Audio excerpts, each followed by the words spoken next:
Puji nama Tuhan, shalom. Saya akan bahas tentang boundaries, batasan-batasan.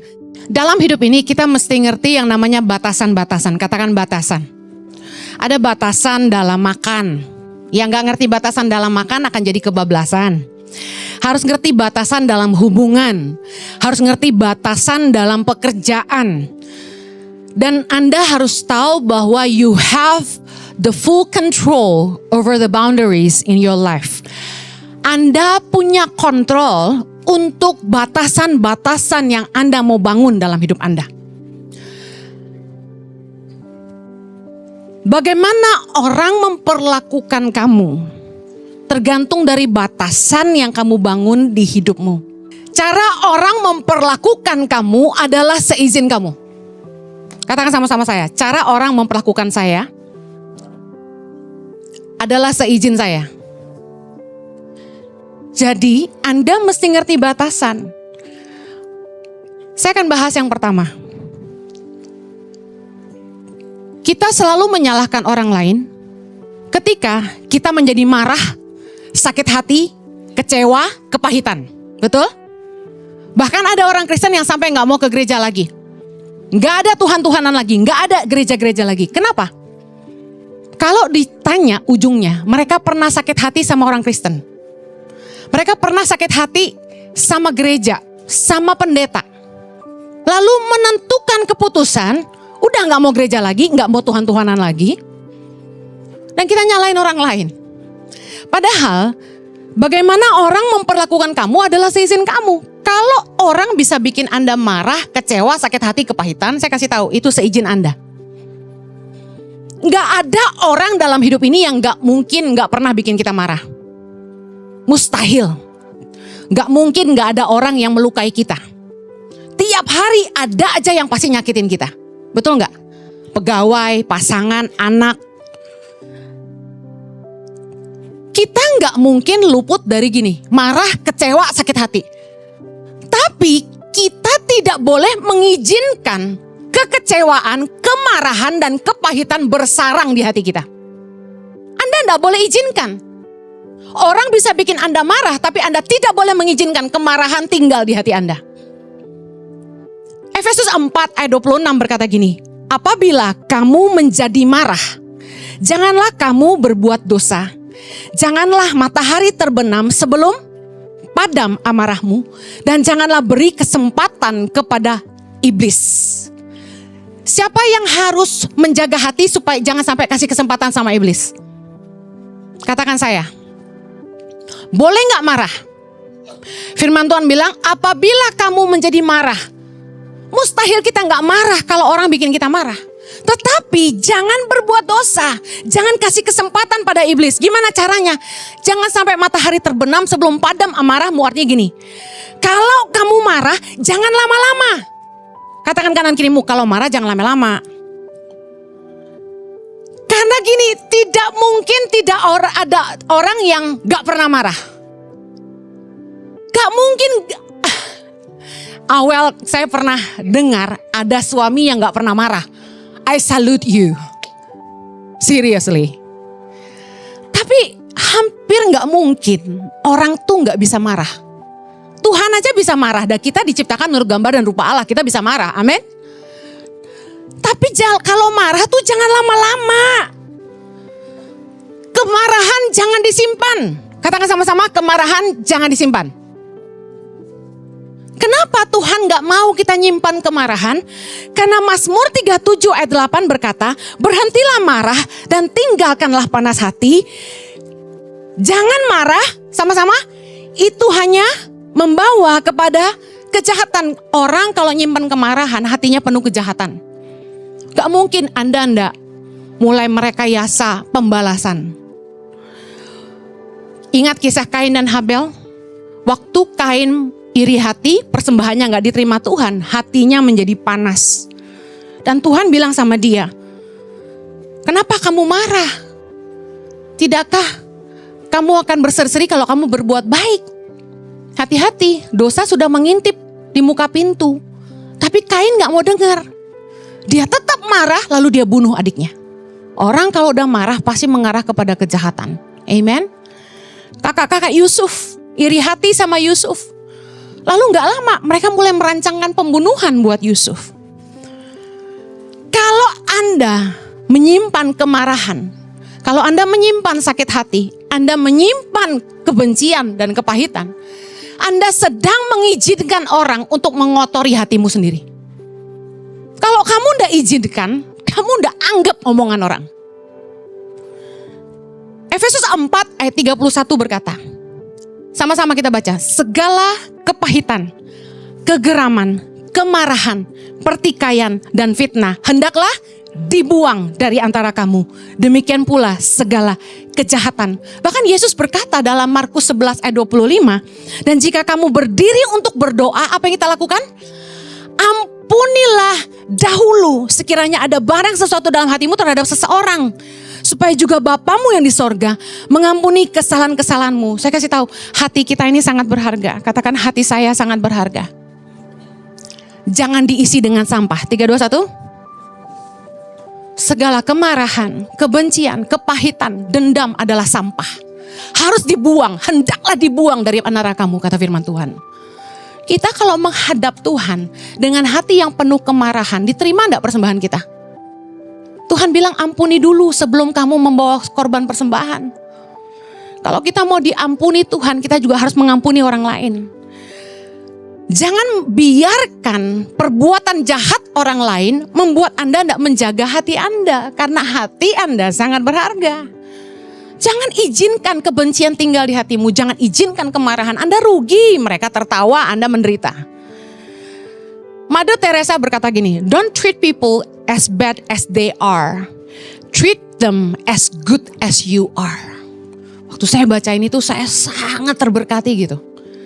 Mother Teresa bilang, jangan perlakukan orang sebagaimana mereka jahat. Tapi perlakukan mereka sebagaimana kamu baik. Kalau kamu baik, kamu tidak bisa perlakukan orang dengan jahat. Amen. Roma 12 ayat 17-18 bilang, janganlah membalas kejahatan dengan kejahatan. Lakukan apa yang baik bagi semua orang. Sedapat-dapatnya, kalau hal itu bergantung padamu, hiduplah dalam perdamaian dengan semua orang. Orang mau jahat gimana pun sama kita. Kalau kita tidak izinkan perbuatan jahat mereka meracuni hati kita, kita akan tetap punya hati yang baik. Amen. Sejahat apapun orang sama kita, firman Tuhan berkata, kalau itu tergantung padamu, live at peace with everyone. Pilihlah untuk tetap berdamai. Mungkin kita gak bisa dekat lagi sama orang itu karena mereka sudah jahat sama kita. Saya kasih tahu, gak semua orang harus jadi teman. Rasul Paulus mengajar dalam banyak ayat tentang bagaimana kita yang harus menentukan siapa yang jadi teman kita. Kalau orang jahat sama kita, ya gak usah berteman sama mereka. Selesai. Sorry, memang gak berteman, tapi kita gak boleh jahat sama orang. Hari ini saya kalau ketemu sama orang-orang yang pernah jahatin saya bisa tersenyum sama mereka. Saya bisa menyapa mereka dengan hati yang tulus. Kenapa? Karena seingat saya, terakhir kali waktu dia jahat sama saya gak balas dengan kejahatan. Tapi kalau kita balas dengan kejahatan, kita ketemu orang kita malu. Betul? Orang-orang yang jahatin kami, ketemu kami malu. Jangan sampai Anda mengizinkan perbuatan jahat orang mengotori hati Anda. Jangan simpan kemarahan. Ampuni, lepaskan, lupakan. It's so wonderful, saya baca gini kemarin. It takes love to forgive. But it takes humility to forget. Membutuhkan kasih untuk mengampuni, tapi membutuhkan kerendahan hati untuk melupakan kesalahan orang. Wow.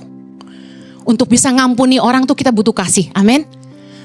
Tapi kenapa butuh kerendahan hati untuk melupakan kesalahan orang? Karena kita tahu kita pun gak lepas dari rasa salah. Kita juga bisa salah, ngapain ingat-ingat kesalahan orang. Kita gak lebih baik dari orang lain, dan itu humility. Amen. Yuk, yang suka nyalain orang tuanya, yang masih ingat-ingat kesalahan pacar lamanya, rendahkan hatimu. Kamu pun gak lepas dari rasa salah. Setet dulu ya, waktu papa mama saya sakiti saya kasih tahu, saya gak bisa benci sama mereka karena isi hati saya tuh cuma sayang buat mereka. Dan ketika saya menyadari sebagai orang tua gak mudah jadi orang tua, saya semakin mengerti dan bisa mengampuni dan melupakan kesalahan mereka. Jangan marah sama orang tuamu, gak mudah jadi orang tua. Anda yang belum nikah, Anda gak tahu rasanya. Banyak kesalahan yang kita buat sebagai orang tua karena gak ada sekolahnya jadi orang tua. Mari bangun batasan. Oke, Bu Heni, orang-orang di sekitar saya ini selalu bikin saya marah. Apa yang saya harus lakukan? Batasan apa yang harus Anda lakukan? Tadi saya sudah bilang, tidak semua orang perlu jadi teman. Dan tidak semua orang perlu kita pertahankan. Kita ampuni. Ada orang-orang yang layak dapat kesempatan. Tapi ada orang-orang yang tidak perlu kita pertahankan. Anda pasti mengerti maksud saya. Anda kerja. Anda ketemu sama teman-teman yang mungkin iri hati sama Anda. Jangan marah sama mereka. Baiklah sama mereka. Berkati mereka. Bantu mereka supaya mereka bisa naik seperti Anda. Tapi kalau lingkunganmu begitu toksik, cari tempat yang lebih baik. Amen. Yang kedua, ingat cara orang memperlakukan kamu adalah seizin kamu. Jangan biarkan dirimu dirusak orang. Ada anak-anak perempuan yang berkata gini, Kak, hidupku dirusak sama pacarku. Aku gini karena temanku. Victim mentality. Saya kasih tahu. Tidak ada orang yang bisa memaksa kamu melakukan apa yang kamu tidak mau. Mungkin satu kali kita terjebak dalam pergaulan yang keliru. Mungkin kita dipaksa sama teman kita. Udah cobain gak apa-apa. Tapi selanjutnya keputusan di tangan kamu. You have the full control to set your boundaries. Jangan berteman lagi sama mereka. 1 Korintus 5 ayat 11. Mari belajar. Tetapi yang kutuliskan kepada kamu ialah, baca sama-sama, supaya kamu jangan bergaul dengan orang yang sekalipun menyebut dirinya saudara adalah orang cabul, kikir, penyembah berhala, pemfitnah, pemabuk atau penipu. Dengan orang yang demikian janganlah kamu sekali-kali makan bersama-sama. Rasul Paulus dengan tegas, supaya kamu jangan bergaul dengan orang yang sekalipun menyebut dirinya saudara. Jangan karena alasan udah kayak saudara, Ci. Kita udah kayak keluarga, Ci. No. Kalau kamu terus bergaul dengan orang-orang yang merusak hidupmu, keputusan di tangan kamu. Kamu yang mengizinkan orang merusak hidupmu. Jangan salahkan orang lain. Anda yang harus bangun batasan. Sorry, gue udah gak bisa ikutan. Jangan bergaul dengan teman-teman yang Anda tahu cara hidupnya gak baik dan menjerumuskan Anda ke dalam pergaulan yang gak baik. Mazmur 1 ayat 1 berkata, berbahagialah orang yang pertama tidak berjalan menurut nasihat orang fasik. Ingat, orang fasik adalah orang-orang yang tahu firman tapi tidak melakukan. Yang kedua, yang tidak berdiri di jalan orang berdosa. Yang ketiga, yang tidak duduk dalam kumpulan pencemooh. Orang yang mau berbahagia harus menghindari 3 pergaulan ini. Orang fasik, orang berdosa, dan kumpulan pencemooh. Yesus berkata dalam Lukas 21 ayat 34. Jagalah dirimu, supaya hatimu jangan syarat oleh pesta pora dan kemabukan serta kepentingan-kepentingan duniawi, supaya hari Tuhan jangan dengan tiba-tiba jatuh ke atas dirimu seperti suatu jerat. Yesus pesan sama kita, kamu yang harus jaga diri. Kamu yang harus ngerti batasan. Anak muda gak mungkin gak pernah coba-coba. Setiap kita pernah muda. Yang masih muda gak bisa dikasih tahu, gak boleh. Makin dilarang, mereka makin lakukan. Gak mungkin mereka gak mau tahu. Biarpun udah dikasih tahu orang tuanya, jangan ya. Perempuan-perempuan, anak-anak muda dengar. Jangan pacaran sama orang yang kurang ajar dan gak sopan. Jangan pacaran sama orang yang gak takut Tuhan. Karena kasih itu sopan. 1 Korintus 13 ayat 5 bilang, ia tidak melakukan yang tidak sopan. Anda yang harus bangun batasan, jangan biarin orang kurang ajar sama kamu dan gak menghargai kamu. Cara orang memperlakukan kamu adalah seizin kamu. Anda beli iPhone Pro Max 15. Kira-kira Anda jaga atau Anda banting-banting? Gue cinta sama lo. Gitu? Gak lah. iPhone jatuh, geletak tuh. Hati kita langsung sakit. Terluka. Tersayat-sayat, benar gak? Sekali lagi, Anda yang harus memutuskan. Anda izinkan gak orang kurang ajar sama Anda? Amen. Well, Anda yang harus memutuskan dengan siapa Anda bergaul. Amsal 13 ayat 20, siapa bergaul dengan orang bijak menjadi bijak. Tapi siapa berteman dengan orang bebal menjadi malang. Amsal 29 ayat 3 bilang, orang yang mencintai hikmat menggembirakan ayahnya. Tapi siapa yang bergaul dengan pelacur memboroskan harta. Jadi, kalau hari ini Anda sadar bahwa lingkungan pergaulanmu tidak baik dan merusak hidupmu, ambil keputusan yang benar, bangun batasan hari ini. Kalau teman sekolah gimana? Ya kasih tahu orang tuamu. Pindah sekolah aja. Kalau memang tidak bisa dihindari, pindah sekolah. Kalau enggak kamu dibully. Kalau pacar yang gak baik gimana Kak Heni? Putusin. Lah sekarang banyak yang jomblo loh Kak Heni. Kamu kalau berlian tetap bersinar-sinar, pasti banyak yang lihat kamu. Don't worry. Kalau kamu putus sama pacar yang gak baik, Tuhan sanggup gantiin sama yang terbaik. Amin. Seperti saya. Kalau lingkungan pekerjaan yang gak baik gimana Kak Heni? Cari pekerjaan lain. Amen. Tapi jangan sampai kamu yang gak baik. Karena kalau orang bilang gini, di sini bau, di sana bau, di situ bau. Yang bau tuh siapa? Yang ngomong. Jadi pertanyaan saya gini, jangan bilang orang lain bau. Kamu bau enggak? Kalau keluarga, orang tua yang toksik gimana Bu Heni? Hidup mandirilah. Kita enggak mungkin tukar orang tua kita.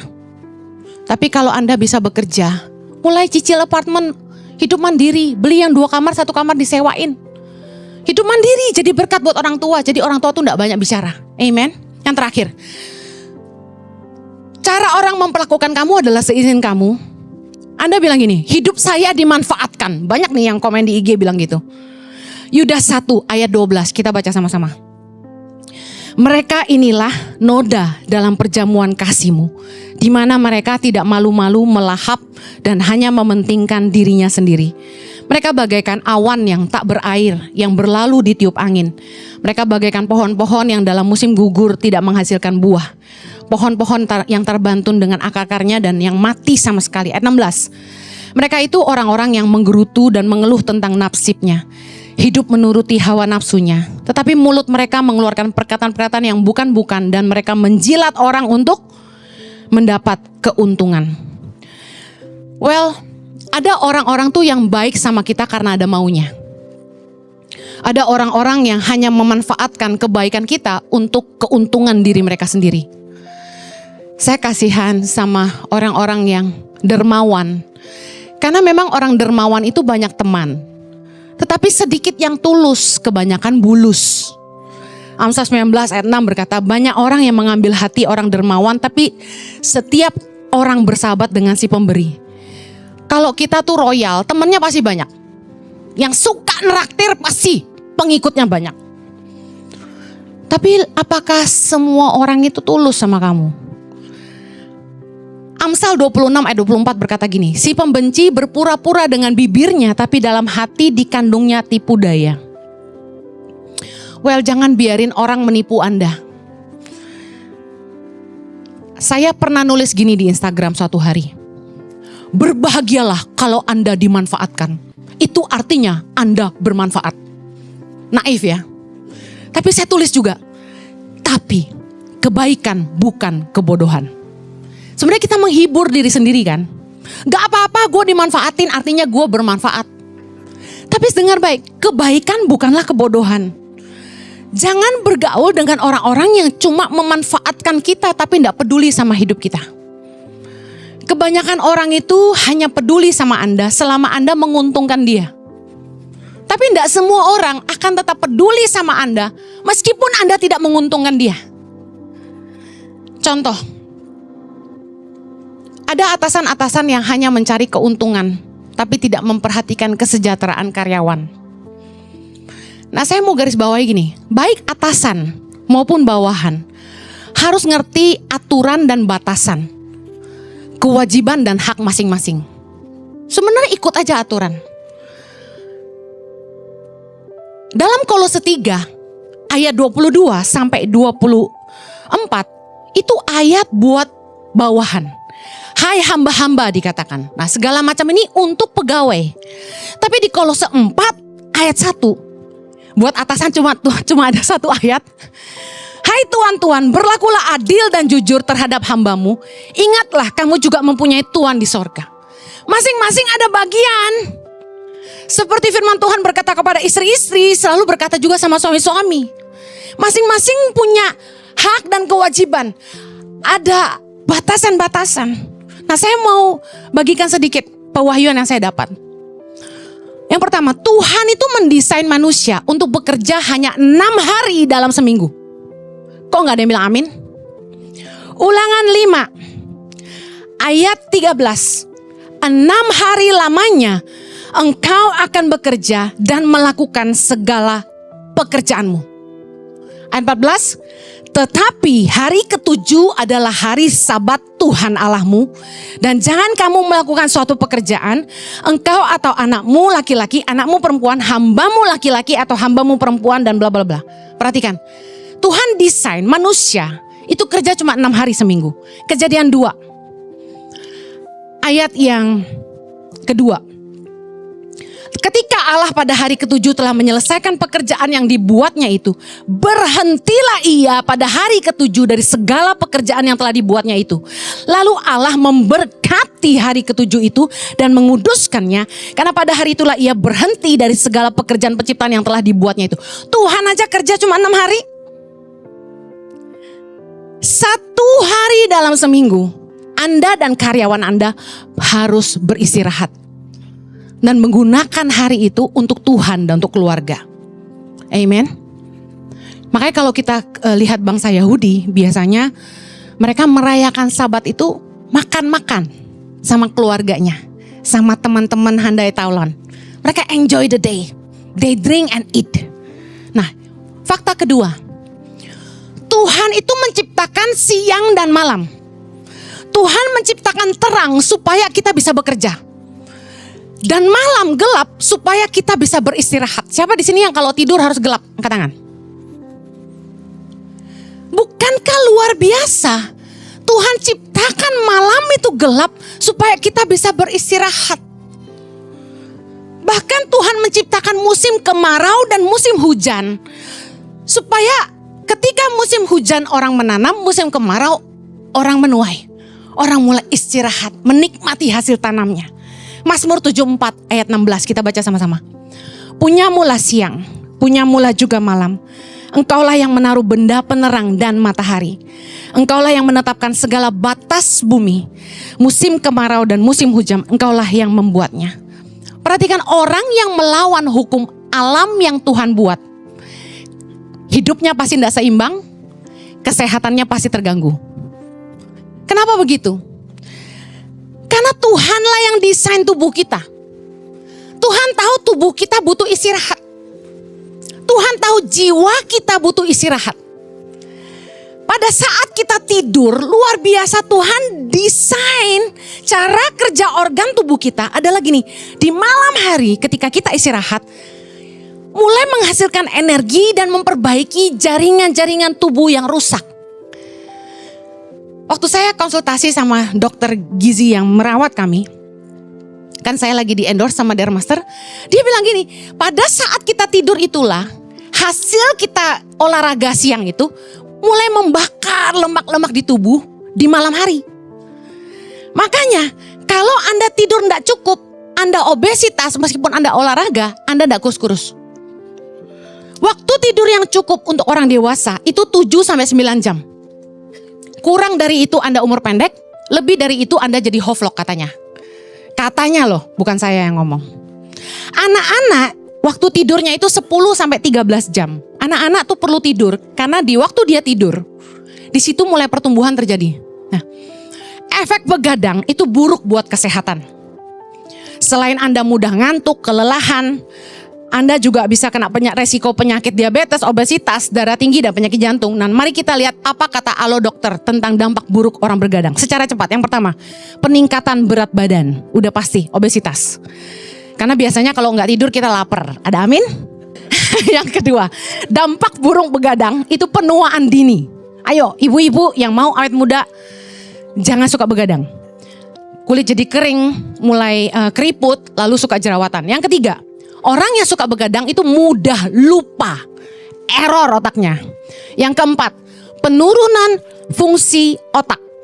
Kemudian yang kelima, penurunan gairah seksual. Yang keenam, peningkatan resiko gangguan mental. Ya. Yang ketujuh, peningkatan resiko kanker.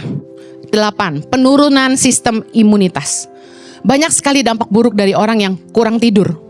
Orang kalau melawan hukum alam yang diciptakan Tuhan, pasti hidupnya tidak seimbang dan kesehatannya terganggu. Secara ilmu pengetahuan dibuktikan. Malam memang waktunya tidur. Nah, cara orang memperlakukan kamu adalah seizin kamu.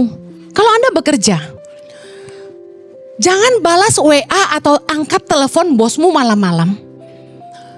Kalau itu bukan yang urgent. Ada bos-bos yang kebangetan, tetap WA tengah malam.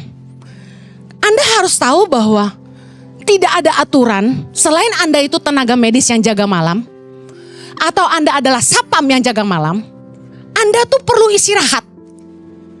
Kalau Anda bekerja dari pagi sampai sore, malam itu waktu Anda istirahat. Kalau Anda tidak izinkan bosmu memperlakukan kamu begitu, balas WA-nya besok pagi. Ada orang yang kalau bosnya WA dia ketakutan langsung dibalas. Tapi habis itu ngeluh, bosku WA terus tiap malam. Ci, kalau nggak dibalas aku dipecat. Atas dasar apa? Kalau kamu dipecat, kamu dapat pesangon. Kamu harus tahu itu. Ada tuan-tuan yang marah, nyonya-nyonya yang marah dengar khotbah saya ini dan bilang gini, pegawai sudah digaji, ya harus tahu diri. Bos-bos juga mau tidur, juga mau libur. Kenapa karyawanmu disuruh lembur? Punya hati sedikit. Amen. Tuhan desain manusia kerja 6 hari seminggu. Kalau Anda punya jatah cuti setahun 12 hari, saya kasih saran, ambil 2 kali. 6 hari dan 6 hari plus weekend. Kalau Anda ambil terlalu panjang, bosmu kelabakan dan Anda diganggu terus. Tapi juga secure buat posisimu, bahwa kalau kamu bisa tinggalin pekerjaanmu lama-lama berarti Anda tidak dibutuhkan. Jadi sebaiknya cuti diambil 2 kali, ini saya ngajarin buat kebaikan. Dan pastikan sebelum Anda cuti, selesaikan target kerjaanmu sebelum Anda cuti. Lalu, handover pekerjaanmu baik-baik tertulis, sepengetahuan penggantimu dan atasanmu. Pastikan Anda tanya sama bosmu perihal pekerjaan yang harus kamu selesaikan sebelum kamu libur. Supaya apa gini? Supaya dia tidak punya alasan ganggu kamu selama kamu cuti. Sorry, saya ini atasan. Tapi saya ini juga punya atasan. Tuhan itu sangat murah hati sama saya. Makanya saya murah hati sama karyawan saya. Jangan sampai kita perlakukan bawahan kita dengan tidak adil. Firman Tuhan berkata dalam Kolose 4 ayat 1, kita juga punya Tuhan di sorga. Kalau Anda menunjukkan kemurahan kepada karyawanmu, Tuhan juga akan bermurah hati sama kamu. Amen. Saya ini semakin sering nabur sama staf-staf saya. Tuhan itu menabur lebih hebat dalam hidup saya kasih tahu. Jangan perlakukan orang sejahat itu. Bener deh, kasih mereka istirahat. Karyawan yang sehat, perusahaan kuat. Kalau karyawanmu kerja sampai kecapean, lembur terus, nanti dia sakit, perusahaanmu malah masalah. Mesti bayarin BPJS lebih mahal nanti. Kalau kamu sehat, perusahaanmu kuat. Yang kedua, perhatikan rumah tangga karyawan. Rumah tangga yang bahagia, kinerjanya pasti lebih luar biasa. Jangan ngomong kerjaan terus, tanya gimana rumah tanggamu. Kalau dia cuma butuh pandangan dan curhat-curhat, nasihatilah dia. Saya selalu perhatikan rumah tangga staf-staf kami. Karena rumah tangga yang bahagia, pasti kinerja karyawan juga luar biasa. Amin. Karyawan yang kreatif, perusahaan pasti produktif. Ketika dia keluar dari perusahaan, dia pergi cuti liburan. Disitulah momen di mana matanya terbuka. Dia lihat hal-hal baru, dia belajar dan dapat inspirasi di situ. Ketika dia refresh jiwanya, kembali ke tempat kerja, dia kaya dengan inspirasi baru. Dan disitulah perusahaanmu akan maju. Orang karyawan yang kreatif pasti produktif perusahaannya. Makanya harus senang kalau karyawan tuh libur, jangan malah marah. Amen. Yang terakhir, karyawan yang mencintai pekerjaannya pasti loyal sama perusahaannya. Saya bersyukur orang-orang yang kerja sama kami itu lama-lama. Kalau mereka itu mencintai pekerjaan mereka, mereka pasti setia sama kita. Amen. Kalau Anda mau Anda dicintai sama karyawan-karyawanmu, baiklah sama mereka. Firman Tuhan berkata gini, Matius 7:12. Segala sesuatu yang kamu kehendaki orang lain perbuat sama kamu, perbuatlah demikian juga sama mereka. Saya percaya kalau kita itu pengen Tuhan kasih kita berkat, Tuhan kasih kita kemurahan, Tuhan kasih kita kebajikan, ada berkat-berkat lebih di luar gaji. Saya percaya kita pun harus melakukan yang sama karyawan kita. Berkatilah mereka. Jangan cuma gue udah gaji segitu, kerja lu sampai mati lu. Jangan. Kasih bonus-bonus lebih biar mereka happy gitu loh. Saya selalu bujuk-bujuk suami saya, udah naikin gajinya. Gitu kan. Karena Matius 5 ayat 7 berkata, Yesus bilang gini, berbahagialah orang yang murah hatinya karena mereka akan beroleh kemurahan. Banyak Anda yang ingin dapat kemurahan dari Tuhan. Katakan, saya harus murah hati. Jangan mementingkan diri sendiri. Amen. Yuk kita doa. Bapa, kami berdoa supaya kami punya hatinya Tuhan. Kami ngerti bagaimana mengasihi orang lain sebagaimana Tuhan telah mengasihi kami. Kami boleh punya kemurahan hati sebagaimana Tuhan telah bermurah hati kepada kami. Tuhan, tolong kami supaya kami ini punya hikmat dalam membangun batasan-batasan dalam hubungan. Karena bagaimana orang memperlakukan kami adalah seizin kami. Kami mau ambil keputusan. Kami tidak mengizinkan kemarahan, sakit hati, kepahitan bersarang di hati kami. Kami tidak akan izinkan kebencian mengotori hati kami. Kami tidak mengizinkan orang merusak hidup kami.